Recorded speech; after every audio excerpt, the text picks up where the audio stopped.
Hello student, this is Seema Chauhan from classic solution. I welcome you all. Intermediate grammar के इस session में हम लोग पढ़ रहे हैं चैप्टर सिंथेसिस ऑफ सेंटेंसेस, जिसमें हम लोग आजकल पढ़ रहे हैं कि किस तरीके से दो या दो से अधिक सिंपल सेंटेंस को कॉम्प्लेक्स में चेंज किया जाता है। तो आज के सेशन में हम लोग पढ़ेंगे कि किस तरीके से एडवर्ब क्लॉज ऑफ रिजल्ट और इफेक्ट के द्वारा हम लोग दो या दो से अधिक सिंपल सेंटेंस को कॉम्प्लेक्स में चेंज करते हैं। तो इससे पहले के सेशन में हम लोग adverb clause of place, time, comparison, reason और पर्पस ये सब पढ़ चुके हैं। तो अगर आप लोगों ने अभी वो वीडियो ना देखा हो तो लिंक डिस्क्रिप्शन बॉक्स में है। आप लोग उन वीडियोस को अगर आप लोग देख लेंगे तो आप लोग बहुत अच्छे से समझ जाएंगे कि किस तरीके से हम लोग दो या दो से अधिक सिंपल सेंटेंस को एडवर्ब क्लॉज के द्वारा कॉम्प्लेक्स में चेंज करते हैं। तो आइए देख लेते हैं कि एडवर्ब क्लॉज ऑफ रिजल्ट या इफेक्ट दिखाने वाले कंजंक्शन कौन कौन से हैं। पहला है आपका सो डॉट डॉट दैट, जिसका हिंदी मीनिंग निकलता है इतना डॉट डॉट की। और दूसरा है आपका सच डॉट डॉट दैट, और इसका हिंदी मीनिंग निकलता है ऐसा डॉट डॉट की। अब एग्जाम्पल से समझने से पहले हम लोग ये देख लेते हैं कि इसमें वर्ड्स का स्ट्रक्चर क्या होता है। देखिए, सो दैट और सच दैट का यूज़ हम लोग किस तरह से करते हैं, उसमें वर्ड्स का स्ट्रक्चर क्या होता है। देखिए, सबसे पहले आ जाता है आपका सो और उसके बाद में आता है आपका एडजेक्टिव या एडवर्ब जो आपके सेंटेंस में होगा, और उसके तुरंत बाद हम क्या लिखते हैं, दैट। और दैट के बाद में आपकी क्लॉज बनती है, सबऑर्डिनेट क्लॉज बनती है। और आप लोग जानते हैं सबऑर्डिनेट क्लॉज कैसे बनती है, उसका अपना यहाँ पे सब्जेक्ट होगा, वर्ब होगी, ऑब्जेक्ट होगा और अदर वर्ड्स जो भी होंगे वो लिखे जाएंगे। और सो से पहले भी यहाँ पे क्या होगा, एक सब्जेक्ट होगा, कोई नाउन होगा, और उसके बाद में आपकी यहाँ पे वर्ब होगी। तो ये इस तरह से आपका लिखा जाता है। सच दैट का यूज़ कब किया जाता है, देखिए सबसे पहले हम लोग यहाँ पे लिखेंगे सच, और इसके बाद में क्या आता है आपका एडजेक्टिव आता है, और एडजेक्टिव के बाद में कोई ना कोई नाउन होगा। अब ये नाउन आपका काउंटेबल भी हो सकता है और अनकाउंटेबल भी हो सकता है। और उसके तुरंत बाद हम क्या लिखेंगे, दैट। और दैट के बाद में फिर इसी तरह से बनता है आपका सबऑर्डिनेट क्लॉज बनती है, आपका सब्जेक्ट होगा, वर्ब होगी और ऑब्जेक्ट होगा, अदर वर्ड्स होंगे। और सच से पहले भी आपका क्या होगा, यहाँ पे सब्जेक्ट होगा, यहाँ पे वर्ब होगी और फिर उसके बाद में सच। ये इस तरह से आपका लिखा जाएगा। तो आइए एग्जाम्पल्स हम लोग समझ लेते हैं कि किस तरीके से सेंटेंस को कंबाइन करते हैं। तो पहला एग्जाम्पल है आपका, the box is very heavy, I can not lift it. कि ये बॉक्स जो है वो बहुत भारी है, आई कैन नॉट लिफ्ट इट, कि मैं इसको उठा नहीं सकता। तो अब आप देख रहे हैं कि आई कैन नॉट लिफ्ट इट, मैं इसे उठा नहीं सकता। रीजन क्या है, बॉक्स इज वेरी हैवी, और बॉक्स बहुत हैवी है। इसका रिजल्ट क्या निकल रहा है, परिणाम क्या निकल रहा है कि मैं इसे उठा नहीं सकता। तो अगर आपको इस तरह का कोई सेंटेंस दिखाई दे जहाँ पर कोई रीज़न दिखाई दे, उसके बाद में उसका रिजल्ट दिखाया जा रहा हो या फिर उसका इफेक्ट दिखाया जा रहा हो, तो ऐसे सेंटेंस में सो दैट या सच दैट का यूज़ करते हैं। अब देख लेते हैं कि हम यहाँ पर सो दैट का यूज़ करेंगे कि सच दैट का यूज़ करेंगे। अब हम अपने सेंटेंस में यहाँ पे देख रहे हैं, the box is very heavy, और हैवी के बाद में क्या है, कोई भी नाउन यहाँ पर नहीं है। इसका मतलब हम यहाँ पे सो दैट का यूज़ करेंगे। तो इसको एक बार हम लोग समझ लेते हैं कैसे बनाएंगे कि ये बॉक्स जो है वो इतना हैवी है, इतना भारी है कि मैं इसे उठा नहीं सकता। तो आइए इसको कंबाइन करते हैं।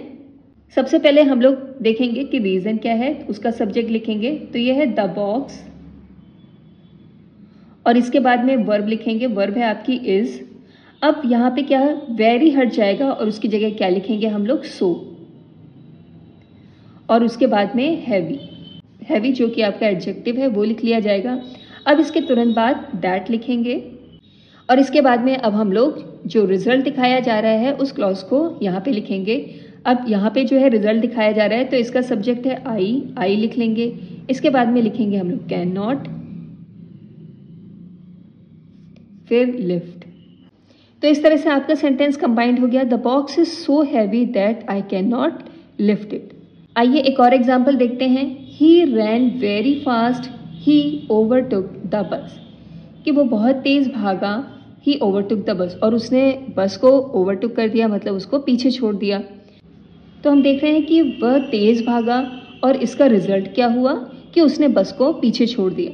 यानी कि अब हम यहाँ पर सो दैट या सच दैट का यूज़ करेंगे। अब हम देख रहे हैं यहाँ पर कि यहाँ पे है फास्ट और फास्ट क्या है आपका एडवर्ब, इसके बाद में कोई यहाँ पे नाउन नहीं है, यानी कि यहाँ पे सो डॉट डॉट दैट का यूज़ किया जाएगा। तो आइए सेंटेंस कंबाइन करते हैं। ही रैन, और इसके बाद में वेरी नहीं लिखेंगे, यहाँ पे क्या लिखेंगे सो, और उसके बाद में आपका आ जाएगा एडवर्ब फास्ट। ही रैन सो फास्ट, और इसके तुरंत बाद अब हम क्या लिखेंगे दैट, और दैट के बाद में रिजल्ट दिखाने वाली क्लॉज को यहाँ पे लिख लेंगे। तो सब्जेक्ट है आपका ही, और उसके बाद में जो आपकी वर्ब है और अदर वर्ड्स हैं वो लिख लिए जाएंगे। तो इस तरह से आपका सेंटेंस कंबाइंड हो गया। He ran so fast that he overtook the bus, वह इतना तेज भागा कि उसने बस को पीछे छोड़ दिया। आइए नेक्स्ट एग्जाम्पल देखते हैं। Mohan is a good boy, everybody praises him. Mohan अच्छा लड़का है और हर कोई उसकी प्रशंसा करता है। तो अब हम यहाँ पे देखते हैं कि क्या यूज़ करेंगे। तो अब हम देख रहे हैं यहाँ पे कि मोहन एक अच्छा लड़का है, और इसका इफेक्ट क्या हुआ कि एवरीबॉडी प्रेजेस हिम, हर कोई उसकी तारीफ करता है। तो अब यहाँ पर सो दैट या सच दैट में से क्या यूज़ करेंगे। देखिए यहाँ पे दिया हुआ है एडजेक्टिव और उसके बाद में बॉय जो कि आपका नाउन है, यानी कि ऐसे केस में हम क्या यूज़ करते हैं, सच दैट का यूज़ करते हैं। तो आइए इसे कंबाइन करते हैं। तो सबसे पहले लिख लेंगे मोहन, और उसके बाद में आ जाएगी आपकी वर्ब यानी इज, और फिर हमें लिखना है सच। अब सच के बाद में एडजेक्टिव और फिर नाउन का यूज करेंगे। तो लिख लेंगे सच अ गुड बॉय। गुड आपका एडजेक्टिव है और बॉय आपका नाउन। अब इसके तुरंत बाद हमें क्या लिखना है, यहाँ पे दैट का यूज करना है, और इसके बाद में अब हम ये सबऑर्डिनेट क्लॉज बनाएंगे। सबऑर्डिनेट क्लॉज का सब्जेक्ट है आपका एवरीबॉडी, तो वो लिख लेंगे, फिर वर्ब, और उसके बाद में जो अदर वर्ड्स होंगे ऑब्जेक्ट होगा वो लिख लिया जाएगा। तो इस तरह से आपका सेंटेंस कंबाइंड हो गया। Mohan is such a good boy that everybody praises him, कि मोहन इतना अच्छा लड़का है कि हर कोई उसकी तारीफ करता है। नेक्स्ट एग्जाम्पल देखते हैं। It was a great movie, I watched it several times, कि ये एक बहुत अच्छी मूवी थी और मैंने इसे कई बार देखा है। तो अब हम देख रहे हैं यहाँ पे ग्रेट एडजेक्टिव दिया है आपका, और मूवी जो कि आपका नाउन है। तो इस तरह से अगर आपका स्ट्रक्चर दिख रहा है तो फिर ऐसे केस में सच दैट का यूज़ करते हैं। तो आइए कंबाइन करते हैं। सबसे पहले लिख लेंगे इट वॉज, और इसके बाद में अब हम यहाँ पे लिखेंगे सच, और सच के बाद में लिखेंगे एडजेक्टिव ग्रेट, और उसके बाद में आपका नाउन जो कि मूवी है वो लिख लेंगे। फिर इसी के तुरंत बाद दैट का यूज़ करते हैं, और दैट के बाद में फिर हम लिखेंगे I watched it several times.